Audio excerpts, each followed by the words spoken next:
Hey, it's Ed. I want to thank 4 brand new podcast supporters: Sam Dunn, Alec Sheaf, Joe Lavarini, and Catherine Roos. These 4 folks signed up to support the podcast via Patreon, and you can go to mountainandprairie.com/support if you want to learn more about that. But thank you very, very much. Second thing, I'm recording this in North Carolina on my way to the Land Trust Alliance's annual conference in Raleigh. And so I know a lot of conservation people listen to this. So if anybody is there and wants to meet up, send me an email. It'd be cool to meet in person. Thanks a lot. Hope you enjoy this episode.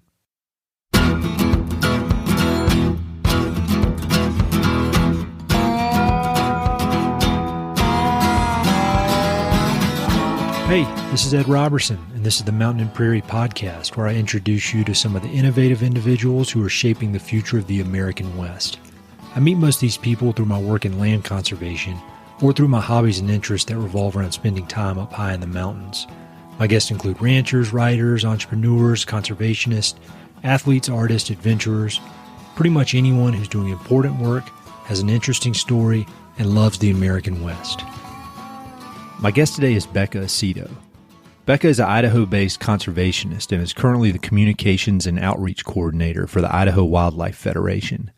Prior to this position with IWF, she worked in a variety of jobs closely connected to Idaho's rugged landscapes as a naturalist, a Forest Service wilderness ranger, and a Forest Service wildlife technician. Given her professional commitment to the lands and wildlife of the Northern Rockies, you might assume she's a native Westerner, but in fact, she grew up in Ohio and attended the University of Kentucky before heading west after graduation. As the oldest of 6 siblings, Becca has never been shy about putting herself out there or diving headfirst into new experiences.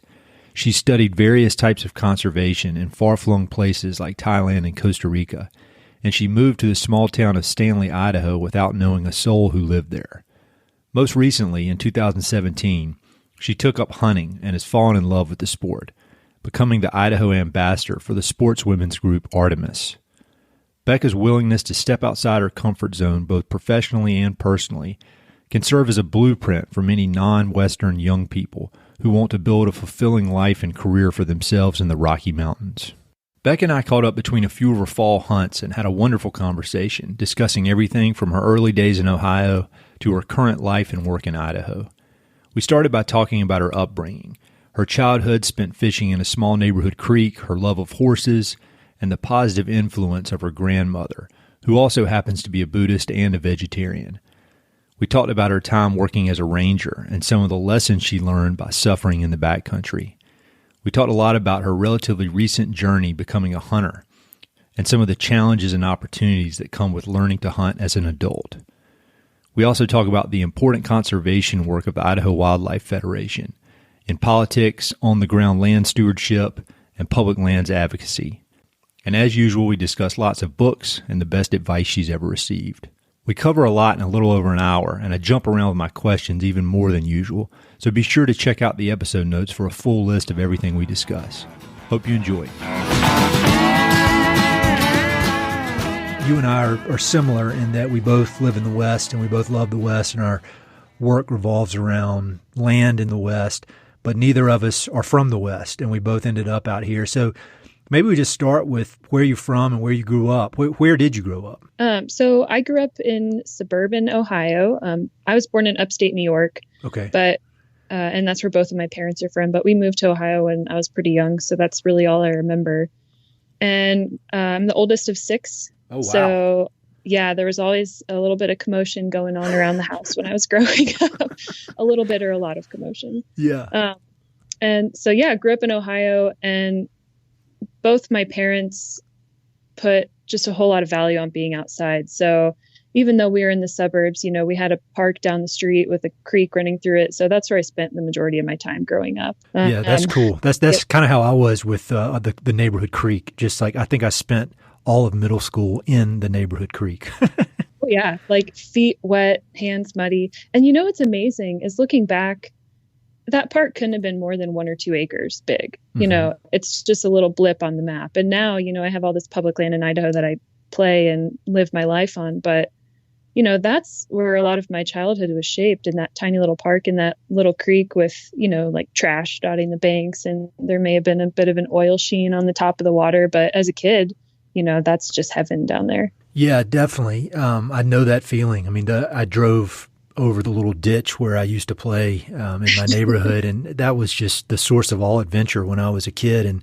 I looked at it now, and it's kind of pitiful looking. I know. As an adult, you're like, wow, that's like, you have all these grand stories in your head from childhood, and you look back you go back as an adult, and it's not what you picture, but at the same time, that doesn't change any of those stories. Yeah, definitely. And so you went to University of Kentucky. Did you always know from an early age you wanted to have a career based on the outdoors and on land and just kind of being out in these wide open spaces? I think I was headed that direction, but it definitely wasn't narrowed down for me until I was in college. So I went to the University of Kentucky for a really rational reason. I wanted to ride horses. So I grew up riding. I had a horse growing up, and spent the majority of my free time at the barn with him. And Kentucky at Lexington was just a couple hours away from where I grew up, but it was over the state line. So in my head, it was plenty far enough to feel like I still wasn't at home. Yeah. And so I got there, and immediately I found some horses to ride, and I actually started as a pre-vet student. I wanted to go to veterinary school. I really just wanted to work with animals. Mm-hmm. That was always my goal. And I quickly learned that I was not the scientist in terms of, chemistry and hardcore biology that I needed to be. Yep. But I really lucked out because Kentucky also had a fantastic, albeit small, natural resources program. And, so I found that, and I switched majors, and immediately I just felt like I was where I belonged. The people and the professors and the courses I was taking, it all was just an incredible fit. And so I got really lucky in that I found that, and it was small. I mean, like I said, there was probably 20 people who were also in that program with me. That's cool. So, yeah, it was awesome. And we got to know each other really well. And I still keep in touch with some of those folks and some of the professors as well. So just a great program. So I lucked out in finding that, and I knew that I still wanted to somehow work with animals. So I looked into wildlife biology and decided that's what I wanted to do when I graduated. And in that time, while I was in Kentucky, I spent some time in Thailand. I worked at an agricultural research station, and I also went down to Costa Rica and did some biodiversity field work, and really just solidified my thoughts of what I wanted to do. Where did you go in Costa Rica, just out of curiosity? Yeah, I was going to ask you that because you lived down there, right? I did. I lived there for a year. Yeah, up in the northwest corner, like Guanacaste region, near Playa Grande. Okay. The town was called Brasilito, but Tamarindo is probably the closest town you've heard of. But that place can be kind of like the Myrtle Beach of Costa Rica. Then that doesn't ring a bell. So I don't think we ever went there. So we flew into San Jose and then went up towards Tortuguero. Okay. Yeah. We were on an island south of that, and I can't remember the exact name of the island, but we were working with some biologists that were doing sea turtle research. So that's where Playa Grande was a sea turtle sanctuary, and they had all these rules like setbacks for the houses and all that kind of stuff. So it's like a 3-mile long beach. And you'd see sea turtles out there when I was surfing all the time. It was the really unbelievable thing that it really opened my eyes to the marine conservation, I guess, because I just didn't know anything about it. But it's fascinating. So why did you decide, like when you had a cool experience like that, and that, possibly could have been an option, and then you decided to head west, what was the thought process, or what caused you to want to head west over all the other cool options you could have had? Yeah, I loved the marine aspect of that. And growing up, we spent some time in South Carolina off the coast on an island called Edisto. Not Myrtle? Not Myrtle. My parents liked to take us places that were a little quieter. So Edisto sort of felt like a step back in time. Oh, yeah. That's a cool place. Yeah. But, I loved it, but it just never really resonated with me in the same way that just the big open landscapes of the West did. I have family in Alma, Colorado, which is south of Breckenridge. Yeah, I used to drive through there all the time. It's like the highest town in the country, right? Well, one of the highest.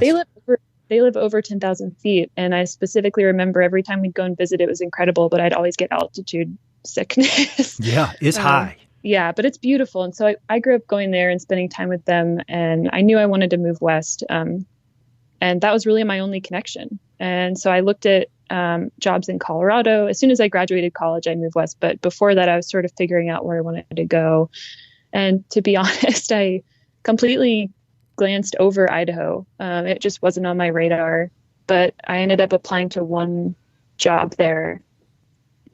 Just one in this town called Stanley, which is, about 100 people. And that's the job that I was offered, and that's the job that I took. So that's, I was given an opportunity and I just took it, didn't look back. And so you've been there in Idaho ever since. And from the weird thing about this podcast is I do all this research on people. And if I didn't have the podcast, it would just be straight up weird, like stalking stuff, because I know all this information about you. but so you worked as a forest ranger for a while, correct? Yeah. So my first job, actually, I was a naturalist. So when I was going to school in Kentucky, my job, just to make some money while I was in school, I worked for the local Parks and Rec in Lexington. And I helped run a nature center. And, I took school groups out and basically taught environmental education. So when I moved to Idaho, I did the same thing in Stanley. But I just quickly realized that I wanted more like on the landscape. I wanted more hands-on field work, like out on these lands that I was teaching people about. Yeah. So that first job as a naturalist, I did that for a season. And then I started looking into jobs with the Forest Service, and I really lucked out. So I got a job as a wilderness ranger in the Frank Church. So that was my so that was my first, I guess, real field job. And it was incredible. It was, everybody talks about those life-changing experiences, and I've had plenty. That wasn't the only one, but that was certainly a big cornerstone of my life. What about it? Like, what specifically was so impactful? Well, so to start, I didn't actually live in town and go work in the wilderness and then come back out to town on my days off. I actually lived at a remote guard station called Big Creek. So, I was 2.5 hours down a gravel road from the nearest town. Wow. Yeah. So extremely remote. And to be honest, when I accepted the job, I didn't even really know what I was getting myself into. I'd never been out there before.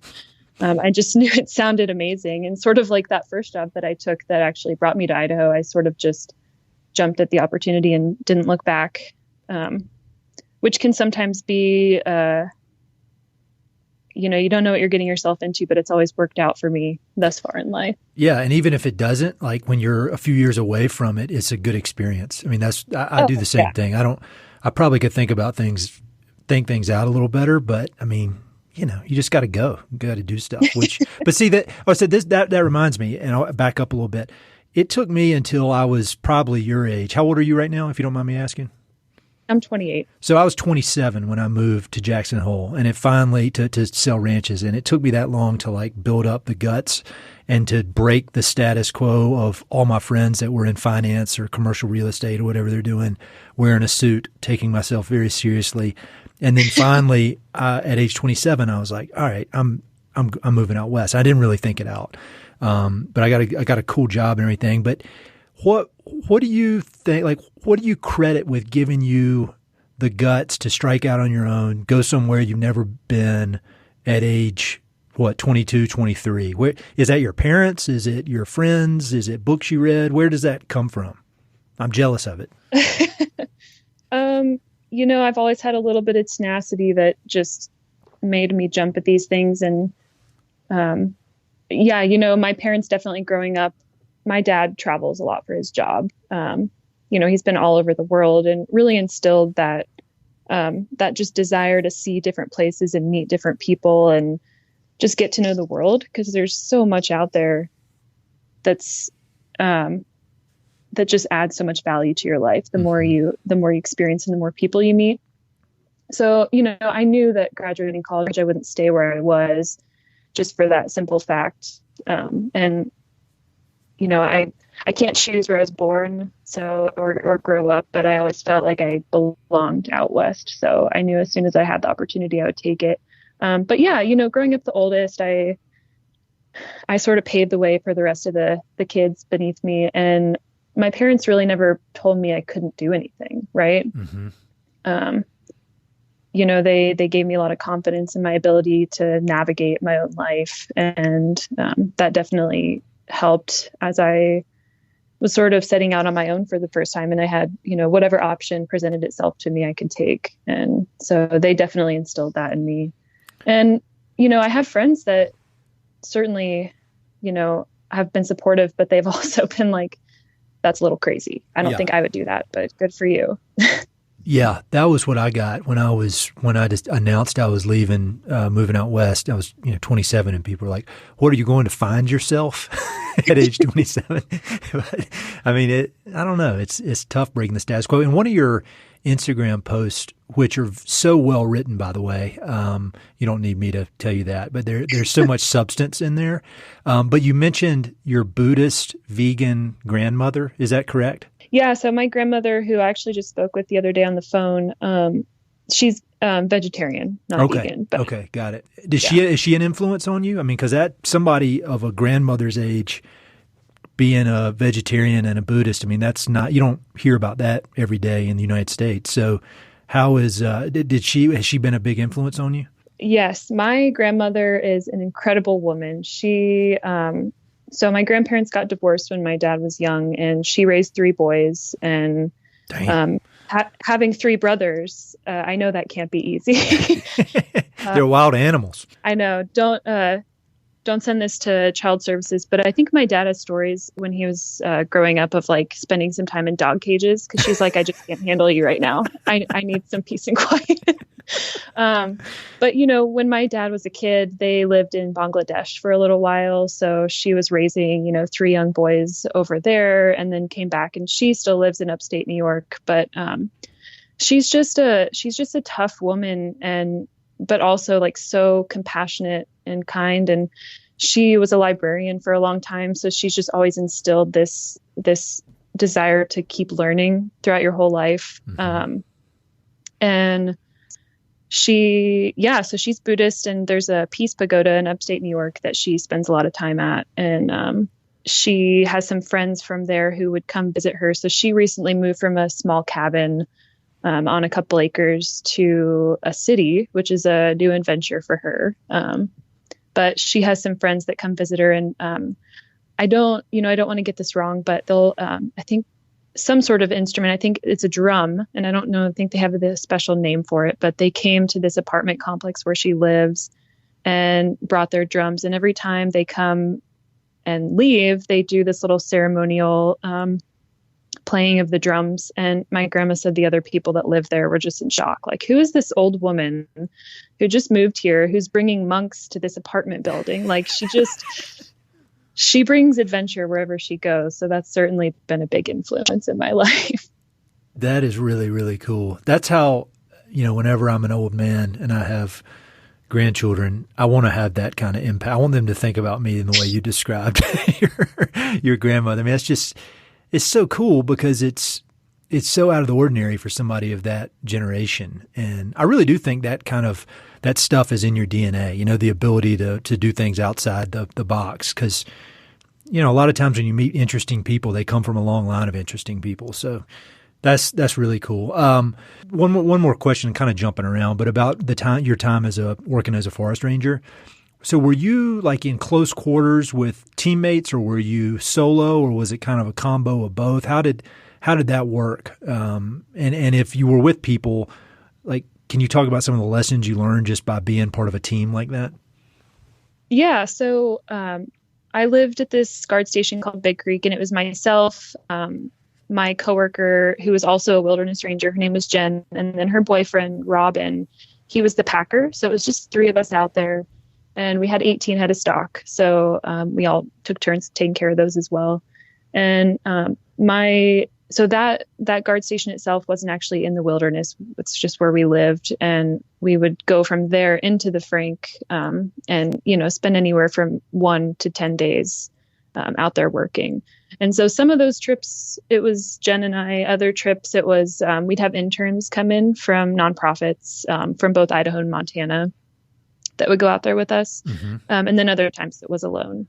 So it was really a mixture of all three, and we were fairly flexible in creating our own schedule. So that was pretty great as well.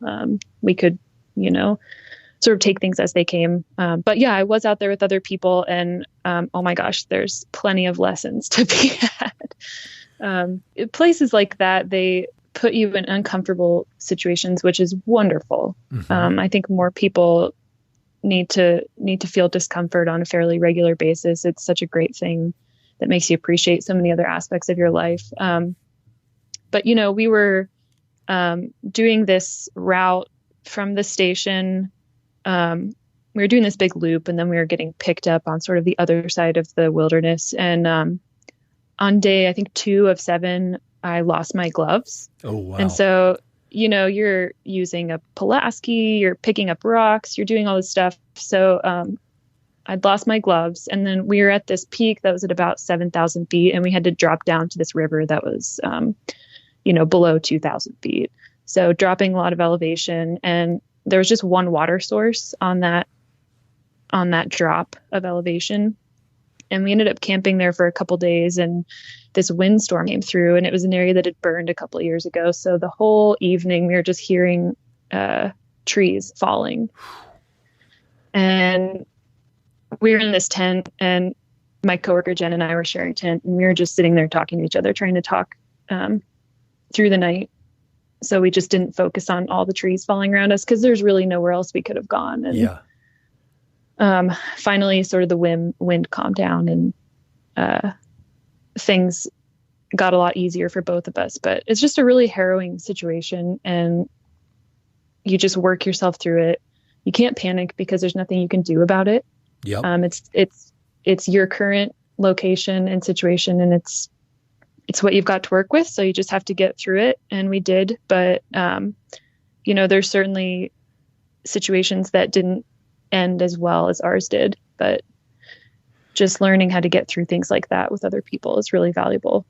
Yeah, it is. And I don't know that there's a way to get those lessons without the scary stuff or the hard stuff. I mean, if you could read a book and learn that lesson, that'd be great. But at least in my experience, the only way to learn it is to get out there and just get the shit scared out of you. And that sounds kind of macho or tough guy kind of stuff, but I don't know that there's any other way to really learn those lessons. Like, I lost my gloves one time before, like in the middle of a trip, and I'll never lose my gloves again. Like that will of all the weird things that could happen to me, losing gloves will not be one of them, because I did that. It's such a small thing, but it's really not when you're working with your hands and you have no gloves. And your hands and your feet are so important, and taking care of those when you're out sort of in these really backcountry places is a pretty big deal. But yeah, getting, like you said, getting the shit kicked out of you and feeling scared, like truly, truly scared.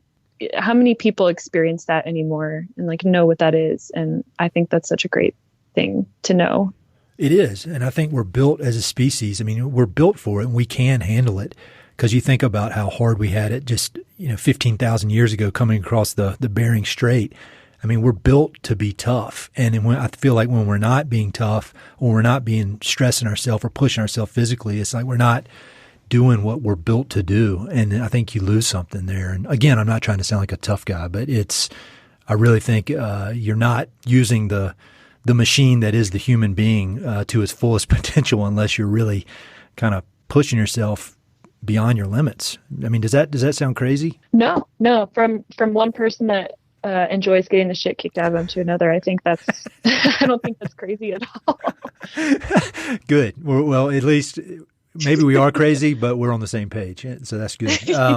So wait, when did the Idaho Wildlife Federation come into play? Oh, goodness. So in my life, just last year, it's been around since the 1930s. Yep. But so I was a wilderness ranger just in 2015.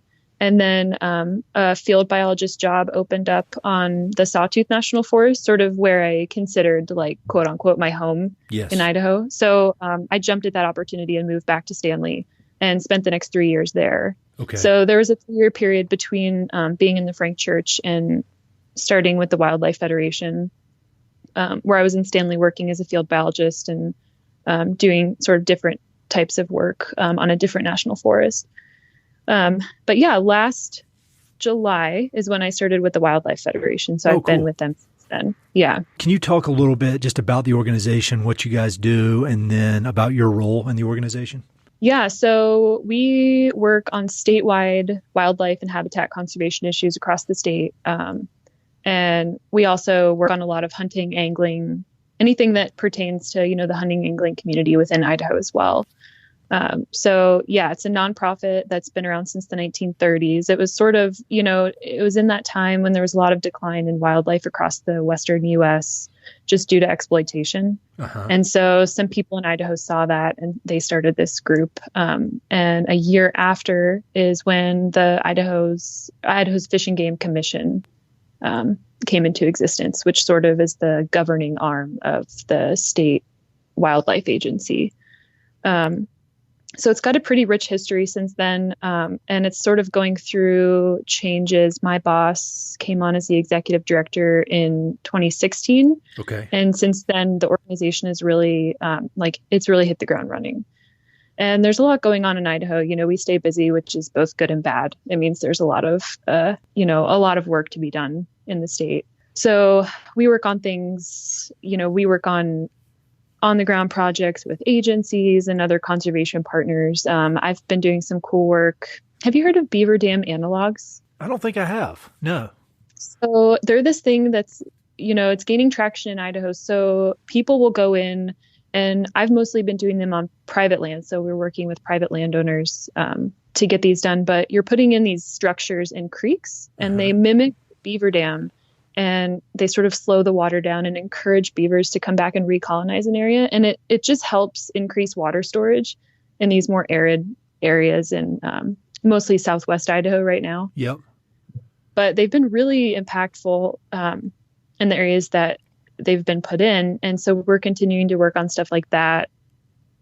So we've got sort of an on-the-ground program that we do in the spring and winter. So between like January and April, we work a lot in the State House. So during the legislative session in Idaho, we're there almost every day just to make sure that there's a voice there for wildlife and habitat and, the hunting and fishing community as well. That's something I wanted to talk to you a little bit more about because, you always hear about the importance of engaging with your representatives, whether on a national level or state.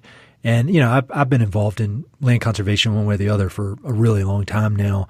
But it wasn't until this last April that I actually went to DC and did some of the lobbying or advocacy work and meeting with these people. And I just, maybe it shows my ignorance, but I just figured it was kind of a charade. And at the end of the day, the group with the most money won. But when I went up there and started talking to all these representatives and senators, I walked away very, very optimistic about things and that you can have a voice and you can influence these people, especially on bipartisan issues like conservation. And I felt like kind of a dumbass because I'd been writing it off as a waste of time when in fact it is very, very, very important. And so now I'm like gung-ho about the legislative part of things. So can you just maybe talk a little bit more detail about what y'all do and like maybe an example of some issues y'all are working on? Yeah, first of all, that's awesome. I love to hear that because, before I started this job, I thought the exact same thing. Yeah. I thought it was sort of just you're doing it just for the sake of doing it, not for an actual outcome. Yes. But if you think about it, we elect these people to represent us, and we can't possibly expect them to know every single thing about every single issue. It's just not possible for a human being.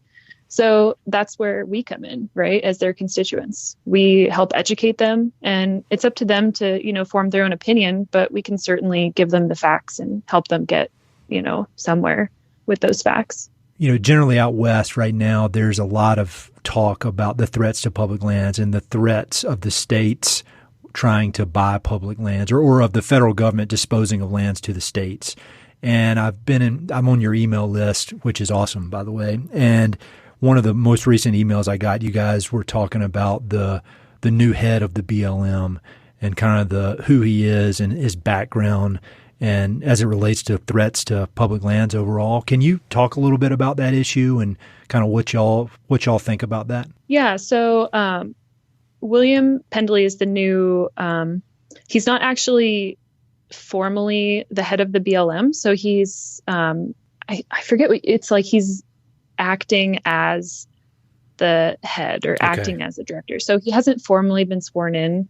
And his seat just keeps getting extended. So now he's been extended until January of 2020 in the position that he's in. And, the issue that a lot of folks that, appreciate public lands have is that for most of his career, he's been pretty vocal about his disdain for public lands and his desire to see public lands either transferred to the state or sold to private buyers. Mm-hmm. He's published op-eds and papers. So there's plenty of stuff out there that just really black and white shows what his stance is.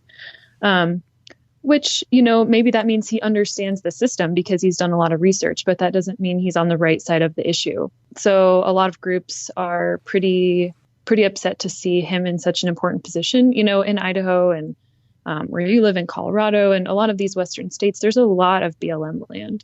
These aren't just disposable places that have no use. They're places where hunters and fly fishermen and hikers and bird watchers, everybody goes.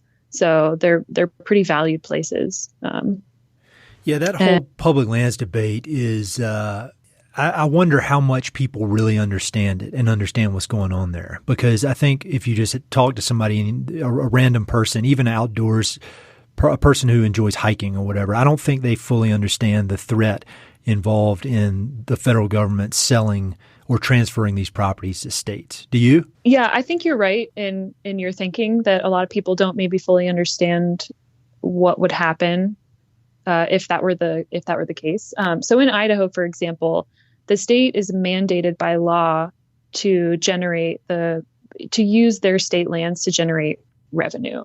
So that could be for recreation, right? We have state parks. We have areas that are just open to the public for use. Or they could be completely closed off to the public. And that's perfectly legal for the state to do. So let's say they have a small parcel and they think its best use would be, for development, then they could do that. Or if they think the best use is for public recreation, they could also do that. But we, the public, don't have any control over that. So it's also very expensive to manage public lands. And I think a lot of people forget that it's not just, the lands don't just sit there and nothing happens. There are people out there working on these landscapes. And I don't know any state that wants to take on the expense of firefighting. That's certainly a incredibly expensive thing that the federal government pays for. And so I just think there's a lot of holes in that argument where people say, well, it'd be better if it was in state hands because those are, it just brings it down. I think they think it brings it more close to like a local level. At least in Idaho, the state is absolutely not under any obligation to keep lands open for the public to use.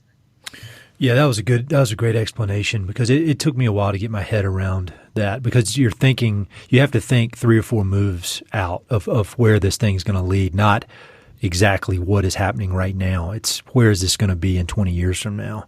Well, can we talk a little bit about your relatively new obsession with hunting and how you?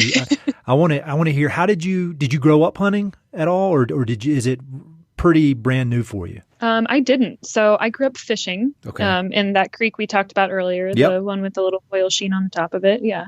I grew up fishing and I was always outside, but I never grew up hunting. And I didn't even look at it as part of outdoor recreating, right? Mm-hmm. It was sort of like a them and us. There were hunters and then there were hikers, or there were hunters and then there were backpackers. And so when I went to college, I was given the opportunity to go to this conference called Conservation Leaders for Tomorrow. It was up in Illinois. So I traveled up there for a weekend and I went fully expecting to, learn about land management and learn about wildlife biology. And the entire weekend was about hunting. And it was funny because at the time I was like, what in the world did I get myself into? But, it was actually really valuable because I took my hunter's ed and I learned all about different firearms and shooting. And we actually got to go out on a hunt. So we hunted pheasants on private land up in Illinois, and it was really fun. And we hunted behind dogs. But to be honest, that happened. And then I went back to college and I didn't really think much of it. Right. I didn't think, oh my gosh, my life has changed. I'm a hunter now. It was just a weekend. Yeah. So then I moved out to Idaho and lived in this really small town, more or less 100 people. And most people there hunted. That's how they got food for the winter because, this town was an hour away from the nearest grocery store. And it was just a very logical thing to do. And still, it took me 4 years of living in Idaho so I bought my own rifle, which that's a whole other story in itself. I bought the completely wrong rifle, but it was a learning experience. I bought like one step up from a squirrel gun to use for a deer hunt. So, but you live and you learn, right? That's right. It's like the gloves thing. You'll never make that mistake again. Like problem solved. Right. Right. And to be honest, like I'm not a huge gun person. I have my gun because it helps me hunt. I don't have my gun because I, have a whole safe full of guns. And, I think there's something beautiful about a lot of these older, guns that have been used for generations, but it's just not really my thing. Sure. I like to go into the woods to be quiet and to just observe, not necessarily to, to go out and fight the government when they come to get you. Yeah, definitely. I would just run and hide. I would be just useless if it came to fighting. Yeah. But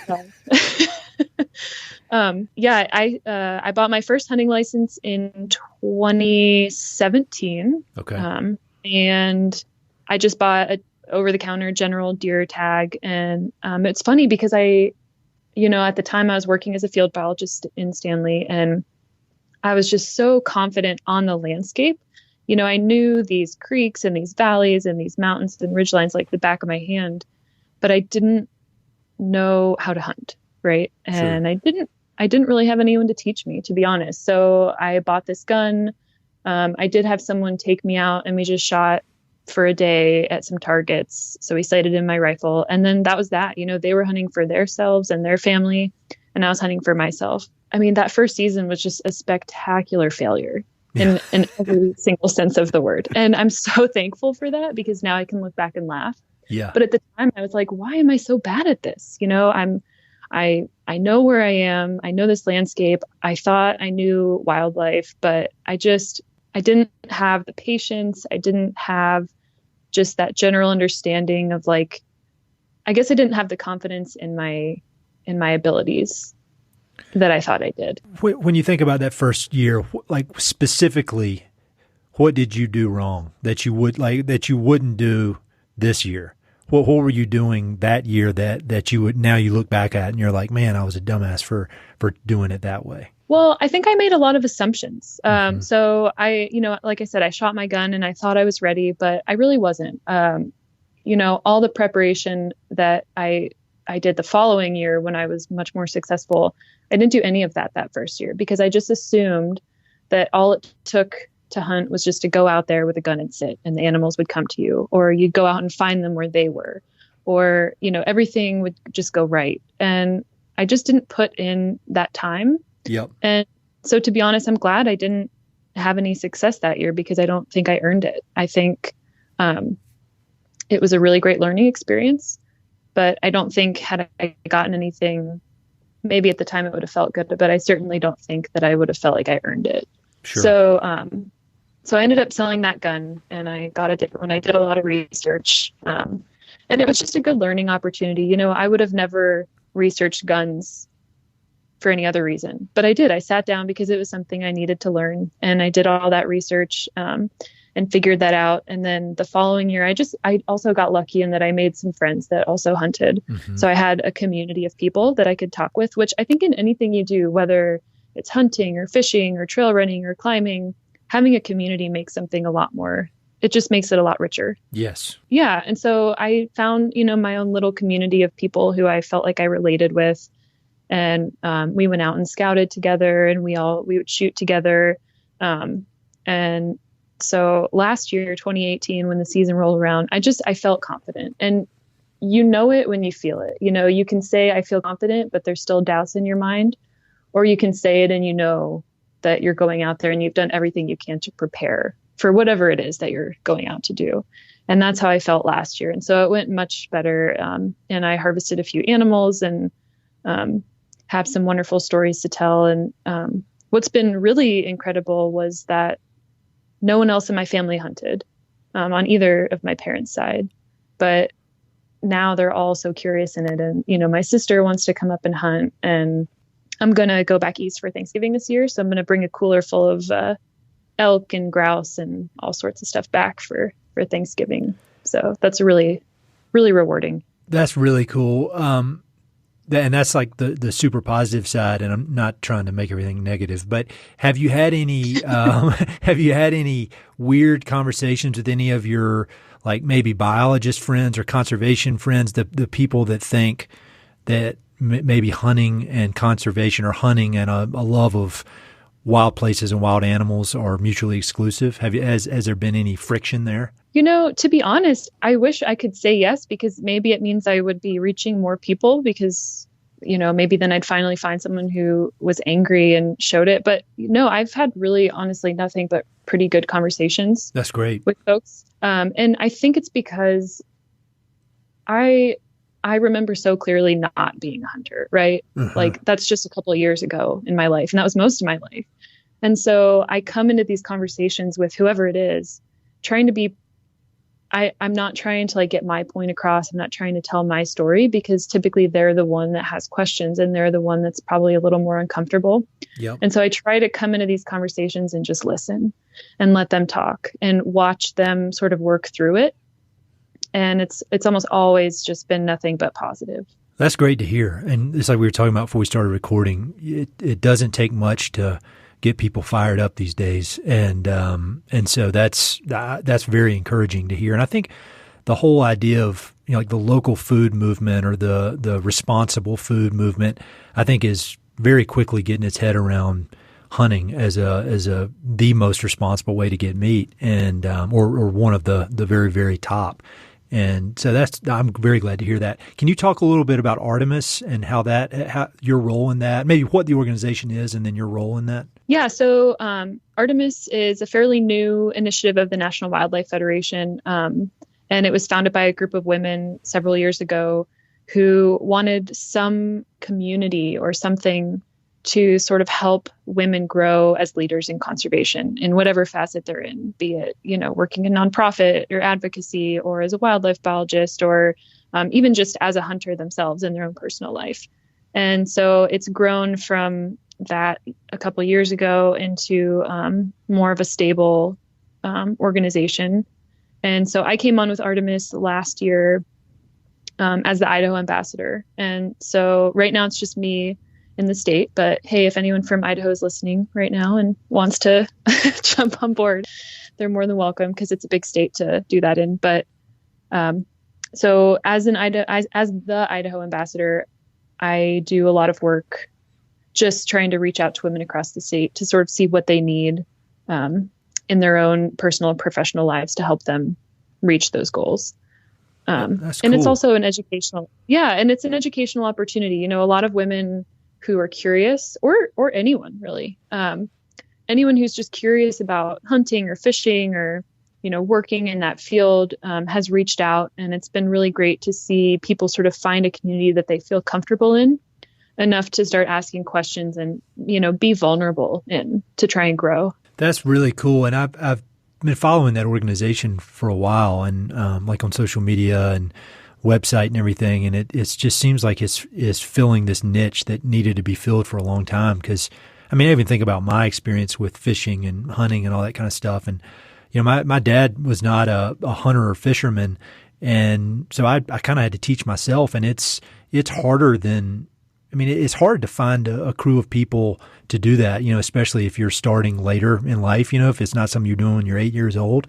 Just kind of the nervousness around it and thinking it's a bigger deal than it is. And I don't know. So I think, and I'm a white dude from Eastern North Carolina. And so I can't, and I'm probably more likely than anybody to be able to get into it. And so maybe I read an interview that you did, and you were talking about the need for more diverse voices in conservation and maybe in hunting as well. But could you just maybe talk a little bit about that, about what you've seen maybe in just your few years of hunting, but why it's important to you to see a more diverse group of hunters and conservationists?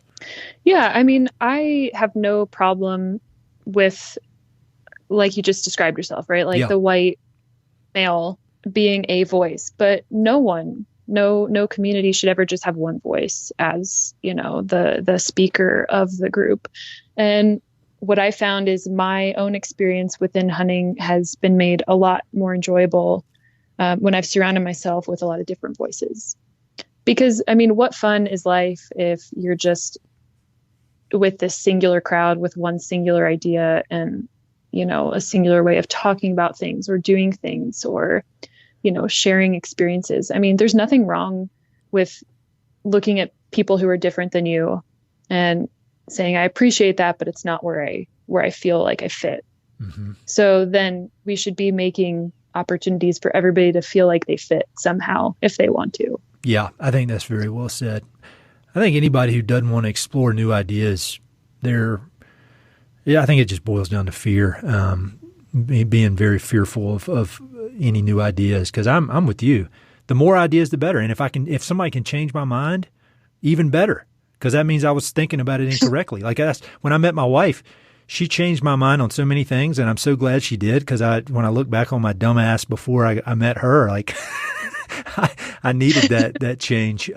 So for advice for, say there's a young woman who lives in Boise who's 25 years old, but has never really done much outdoor activities other than, hiking or mountain biking or whatever, who wants to get into hunting, what would be your advice to her? I mean, I would say just start talking to people and asking questions. And I think that relationships are so valuable anymore. And like we were talking about earlier, people spend so much time on their phones, right? So having personal relationships and face-to-face conversations with people is less and less common.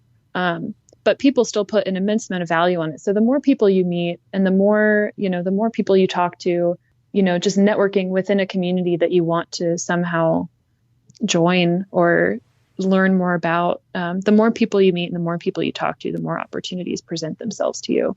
There are a lot of groups out there that want to help and want to help people reach these goals or meet people that can help them reach goals. And next week on Thursday, I'm going to go out. So I'm a fairly new hunter myself, but, I feel pretty comfortable out in the woods. And so I'm going to take a gal who's never hunted before out next Thursday. And, she's got a couple kids, so she's a younger mom, but just was really interested in hunting. And I think just started talking to people and reaching out to different groups. And, there's a lot of nonprofits that do this kind of work. So the more people you talk to, the more opportunities present themselves to you. That's great. And I would imagine that taking her out will, be awesome for her, but it'll also make you even better. Because I've found when I have to teach something, I really, it makes me better at understanding it. Because that'll be great. That's awesome that you're doing that. So I want to hear about your hunt that you were just on. Because when we were trying to schedule this, I think we were emailing or texting, and you were getting ready to head out the next day super early for a hunt. So how did that go? I think I actually emailed you back to reschedule from my sleeping bag the night before. Nice. So, yeah, I was shivering as I was typing that. So sorry if there were typos. So as it usually goes, it was very eventful. So I have this spot that I hunted last year that I saw a lot of animals in, and I saw no people or no sign of people. And that's just such a special thing anymore. So that's sort of what I flock to, is I try to find places where it's just me and the elk and the deer and the birds and the sagebrush. So I found that spot last year. So I went back this year, and it was cold. It was really cold, but it had just snowed. So there were probably 6 to 8 inches of fresh snow on the ground, and it was cold enough where it was that really light, just powdery. Yeah. I think if like the ski community calls it blower pow, right? Exactly. It was that. I had no skis with me, and it was just incredible. And it took me, so I was up there before first light and wasn't finding tracks. So I just kept climbing, and I actually went further than I've been in that area before. And finally found one buck, and he gave me the slip, as they often do. So I stuck around where I had last seen him and made coffee on this ridge line and just waited it out and waited to see if any other deer would show up. And after about an hour, which is, to backtrack, I'm not naturally a patient person. So hunting has been really good at teaching me patience. Yeah. I like to be moving. I like to be seeing new things. And so sitting on a ridgeline and just waiting to see what comes around that corner has been new to me, but it's been really valuable in a lot of different ways. But anyways, I was sitting on this ridge, and lo and behold, 4 deer come around the corner, 2 does and 2 bucks. And, you know, it's opening day. So everything was still really exciting and my adrenaline is going. And they were across this drainage and not too far within my area of comfort for shooting. But it was just, I just think I forgot a few things. And this podcast will be the first place that I admit this. I've told a couple friends, but nothing publicly. But I did something I've never done before. I shot and I missed. And it was, yeah, I know, like a very clean miss. Like I had him in scope, I shot, and the buck didn't even lift his head. He just kept on grazing with his 2 buddy. Yeah. So it really shook my confidence. It happened around 1 p.m. on Thursday. And so they kept grazing and then went around this hill and disappeared, but I kind of figured where they were going. So I gave him a couple minutes, and then I ran up behind him and I lost him, but I sat under this tree for a while and just, again, I'm working on my patience. So I sat and waited for a couple hours to see if they would come back around, and just got to sit and think about missing and try to figure out what that meant. And it's just been kind of a crazy, yeah. I mean, I think just going into this season, you know, coming off of last season, feeling pretty confident, it's been a good lesson in like, okay, but don't get too confident, right? Mm-hmm. Like remember to try to always go out into these hills with a beginner's mind, and remember that you're always learning. And so I was actually hiking down back to my car like around 6:30, and right towards last light, I found the 2 bucks, and they were bedded down, and they were at about 80 yards. And I was like, oh my gosh, you know, one was just standing there. It wasn't moving. The other one was still laying down. And so I knelt down and I got one of them in my scope, and I actually went as far as taking my safety off, and I'm kneeling there, and I didn't shoot. They watched me for about 1.5 minutes, plenty of time for me to take a shot, but I never did. I just let him go. And I think it was just that confidence thing. So, so far it's been a really good season in new lessons of coming back to something that you had success at, but coming back and continuing to allow yourself to learn. That's very wise. I mean, that's the thought that, all right, I may not be fully dialed in here and I'm going to wait. I mean, I would imagine that I would love to think that I would have your attitude if I was in a situation like that, but I could see myself being like, oh man, I messed up last time. I got to do it right this time, and almost pushing it too far. Again, the macho nonsense. And, that's really admirable, I think. And, you know, you think about that. We keep talking about learning these hard lessons, and it seems like that miss is probably the best case scenario for learning a lesson like that. Because the worst case would be if you wounded the animal. You know, if you just took a weird shot and wounded. So, I mean, it's kind of like you get the benefit of that lesson without any real repercussions other than, you know, to your thinking about it for a while. But thanks for sharing that. That's pretty cool. I don't think many dudes would share that kind of thing. Well, it doesn't make me feel good to say it out loud, but it's good. I mean, it's good to acknowledge that I need to be in the right mental place and, physical, just everything needs to come together for me. Hunting's still pretty, and I hope it never changes, but hunting's a pretty special thing for me. It's certainly the way that I have meat through the year, but it's much more than that. And so I don't ever want to take it for granted or turn it into something that's just, meaningless. Mm-hmm. And I don't think I ever will, but it's good that I continue to have these emotions through these days of hunting. That's really cool. Seriously, I really do appreciate you sharing that. And were you an athlete in high school or college? I was. So I rode horses, so yeah. I would consider that athletics, but yes. Some people didn't. And then I played volleyball for about 8 years, and I also pole vaulted. Oh, wow. And dabbled in cross country, and so I did all sorts of things. Yeah. Well, it seems like, I don't know, when you were telling that story and just your thought process, it seemed like that type of thought process would be developed from being committed.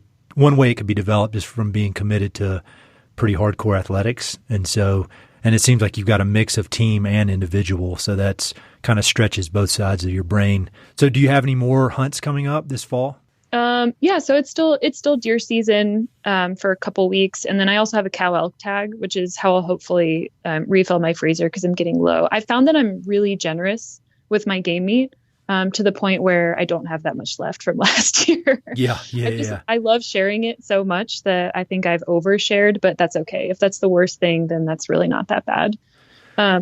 And I have that pup at home. So him and I have been going out and grouse hunting almost every weekend. And that's been a really fun new journey in hunting for me, is hunting behind him as well and training him. Well, one more question I have kind of about your career is your writing, because you're such a good writer, and I admire writers, and I feel like writing is so hard. Were you trained in or educated in writing, or is it something you've self-taught? How did you get so good at it? Well, thank you, first of all. So I've always written a little bit, just more on a personal level. When I was over living in Thailand, I wrote pretty much every day that I was over there.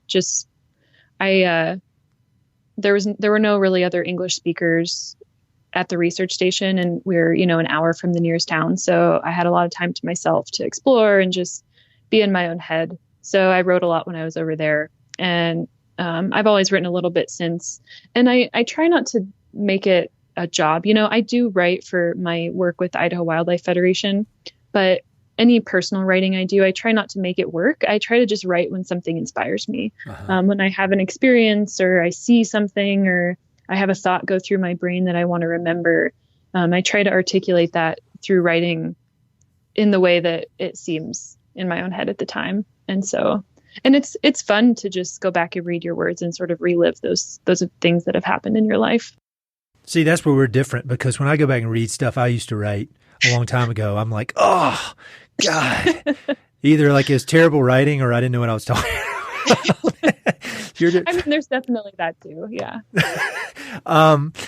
Who are there any authors that you admire? Like when you think about writers that you admire, who comes to mind? This is a pretty recent one, but I've really delved into his work. So do you know John McPhee? I do. He's the master. Oh my gosh. So I just finished Coming into the Country, which it's a big book. I mean, it's not like a huge intimidating thing, but it's a big book just to pick up and say, I'm going to finish this. And it was incredible. I mean, I really admire writers who can just write and, not embellish, but just write. And it still comes off almost poetic. And he's one that does that for me. I just think he's incredible in the way that he paints a scene and really brings you there and brings these people to life who are real people, but he brings them to life on these pages in a way that I don't think many people do. There's one that I read called Encounters with the Archdruid. Have you read that one? No, but people have told me to read that. Yeah, you'd like that. You'd like that one. And then there's another one that just recently came out, and it's called Draft Number 4. And it's like a class in how he writes and how he structures his writing. So it's kind of like a how-to book written by John McPhee.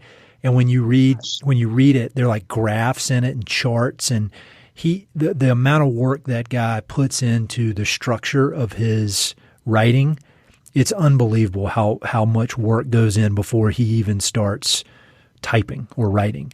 And I thought it was very interesting. I mean, a lot of it is over my head as far as I'm like, I just need to work on composing one sentence before I get into all this kind of stuff. But you might like that too. But Encounters with the Arch Druid is really, really good. I need to read more of his stuff. That kind of transitions well into these quick questions I have that I ask everybody at the end. Do you have time to go through those real quick? Oh, yeah, absolutely. What are your favorite books about the American West? And it can be one or two or three, however many. Yeah. So at home, I have a bookshelf, and I have different sections of the bookshelf. And one of them is like keepers that I read and I scribbled all through, and I will keep forever. And I try not to loan them out because I tend to lose books that I loan out. But one of the ones that's been on there for a long time is called The Solace of Open Spaces. It's by Gretel Ehrlich. I'm not sure if you've heard of that. It's a smaller book, and I have heard of it, and I don't know. I feel like maybe it's on my shelf, but I've not read it. But I've definitely heard of it, and so it's pretty good. Yeah. So this was one that my grandmother gave me, and I've had it for a long time, and I like it because she writes just about her life in Wyoming and about the people that she lives around. But all the chapters you can read each chapter independently. You don't have to read it in order.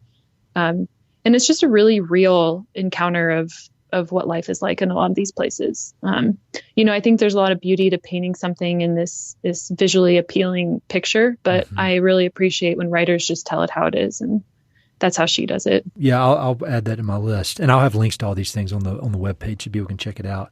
What's your favorite book of all time, if you had to pick one? Ooh, of all time. Well, I really liked John McPhee's Coming into the Country, and I just read it, so I feel like that's kind of cheating because it's pretty new in my brain, but I really liked that book a lot. And that's one I'll hold on to. I really enjoyed Peter Matheson's The Snow Leopard. I don't know if you've read that. That one keeps coming up. It never came up, and then I feel like in the last maybe 6 or 7 episodes, it's come up several times. That's funny. It is a hard book to get through. At least it was for me. It's pretty dense. But it was just, on many different levels, it was a really wonderful read, and it was fun to resonate with in different ways, and really well done. And it's an older book, but it's still relevant today. Those are great. I'll have links to those. Are there any films that you like, or documentaries, just anything that comes to mind that's been important to you? I don't have internet or like a TV at home, so I don't watch too much TV, but growing up, I watched Never Cry Wolf probably 100 times, and I will still watch that movie until the day I die, because it really, I think that sort of helped shape my career, and that movie resonated with me, everything about it. So I think Never Cry Wolf was something that was a big impact in my life. So no internet at your house? No, I don't have internet at home. That is so awesome. Have you ever had internet at home, or was that a conscious choice or a reaction to too much internet before, or how did you decide to do that? I have had it in the past. When I got this job and I moved into a new house, I was just changing all my utilities around, and I just decided to try and not have it for a while, and just see how it went. And it's been, a year and 3 or 4 months now, and it's been going just fine. That's great. I think more people should do that. Yeah. Certainly with the dog, I just honestly haven't had that much time to sit down at home and, do much on the internet. But yeah, it's been a great way to just get out of the house and even just do new things at home too, and read a lot more and spend a lot of time away from my phone and any computer. If anybody gets one lesson from this whole episode or the entire podcast, all however many episodes, that I think that might be the best lesson ever. So you do all this cool stuff outdoors, hunting and just fishing and just a general adventurous life. Are there any activities you do that would be surprising to people, like kind of weird or funny activities? So whenever I go out, which is often outside, either for a day or a weekend or longer, I have this old ratty, it's called 265 Images. I'm looking at it in front of me, of Northern Rocky Mountain wildflowers. Mm-hmm. And when I was a field biologist, most of my job was actually, it centered around habitat. So it was mostly botany, actually. And so I try and learn a couple new plants every single time I go out. And so I always have this with me, and I'm always trying to like pick out new things. It's not really weird because it really is all part of spending time out on the landscape. But it's been fun to just slow down and like not think about hunting or hiking or getting to a lake or getting up to a ridgeline to see the view. It's been fun to just slow down and like look down at the ground and learn about what's down there. That's a really good idea. I should do that I need to do that with trees because I don't know. I can't identify trees as well as I should be able to. And I've said that because my oldest daughter keeps asking me about trees, and I feel like an idiot because I don't know the answers. So I might do the same thing for trees in Colorado. When you think about everywhere you've been out west, where is your favorite location? And you don't have to name a spot if it's a secret spot, but it could be like a certain ridgeline or a certain creek or a certain town, just a place that comes to mind as being your favorite. I have a lot of like nameless places that I just love for certain reasons, like maybe what's happened there, Mm-hmm. be it on a hunt, or maybe I saw something that was really incredible. But overall, if I had to choose a spot, my time spent in the Frank Church has been some of the most rewarding for me. And it's just a massive, massive landscape. And it's definitely, it's traveled by people, but there are plenty of places you can get really off the beaten path back there. And so sort of like the west half of the Frank Church, that whole area is just really, really special to me. I've never been there, which is ridiculous. I need to get there. It's incredible. You should definitely come. Let me know. Yeah, I will. I need some inside info when I go up there. What's the best piece of advice you've ever received? My dad, he's got all these one-liners that he just every now and then. We used to make fun of him for it. Because he sounds so formal when he says these things, right? It's like life lessons from dad at any given moment. But he always told me growing up, he's like, you can go any direction you want, but just keep momentum in your life. Mm-hmm. And that can be like physical momentum. You can be going to new places or moving or, going to see new towns or people, or it could be like in your personal life, learning and reading and going back to the drawing board and sort of being a student again and just keeping up momentum in your life, however way works for you. But I really took that to heart, and maybe a bit too much because I get a little restless sometimes and I'm always sort of on the go. But I try to always keep that in mind and just always keep my life, changing somehow. I think that's very smart, and I completely agree. And I'm kind of getting to be an old man like your dad. He's not old, but getting up there. But I think that the idea of momentum is huge. In my daily life, I think about that all day. And it's almost like there's going to be momentum one way or the other. It's either in a bad way or a good way. So you might as well force it to be the good way. All right, last question. If you could make a request of the people that listen to this podcast or offer some words of wisdom or just some advice that you have gleaned over your years and your experience out west, does anything come to mind? I've had jobs with agencies, with the Forest Service. I've worked in nonprofit now. I've, worked for small local governments, and there are always a lot of issues that you can follow. Especially now, there's just a lot going on out on the landscape, be it with wildlife or public lands or waters or agriculture, anything really. There's just a lot of issues that you can try and follow. And I care about a lot of these things as well. And I've tried to follow as much as I can. But it just stretches you really thin. Mm-hmm. And you become less of an effective advocate for the things that you really care about when you're trying to care about everything. Right. And yes. So what I found is I still try and follow what I deeply care about as much as I can. But something I try and remind myself is, you don't really have to be a champion for everything, but you should champion something. Choose a couple things that you really care about and and try and make a difference for those things. And if everybody did that, right, there would be people that were standing up for everything that needed a voice. I think that's great advice. How can people connect with you online? I know you're on some social media. What's the best way for people to connect and follow your adventures and your writing and all that kind of stuff? Yeah, so I'm on Instagram. I'm on Facebook just because I have to do Facebook for my work as well. Yep. And people can certainly reach out to Artemis and can be directed to me that way, or the Idaho Wildlife Federation as well. Awesome. Well, thank you for everything you do. I love this conversation, and I really appreciate you taking the time. Yeah, thanks so much, Ed. Hey, it's Ed again. Thanks so much for listening to the podcast, and thanks for listening to that particular episode. I hope you enjoyed it. Before you go, I've got 3 quick things. Number 1, if you like the podcast, please do me a huge favor. Either pass it along to a friend who may be interested, share it on your social media, or go to iTunes and give it a 5-star review. All those things would mean a lot to me, and they would really help to spread the word about the podcast. Number 2, if you've listened to many of these episodes, you know that I love reading and I love talking about books. Every other month, I send out a quick email with a few books that I've recently read and highly recommend. The subjects are varied, but they're pretty much all nonfiction with an emphasis on history, biographies, adventure narratives, and topics related to the American West. There are no sales pitches for ranches, no spam, no other kind of nonsense, just books. So if you'd like to sign up for the list, head to Mountain and Prairie/reading, or just go to Mountain and Prairie and there's a massive tab at the top that says book recommendations. Click on it.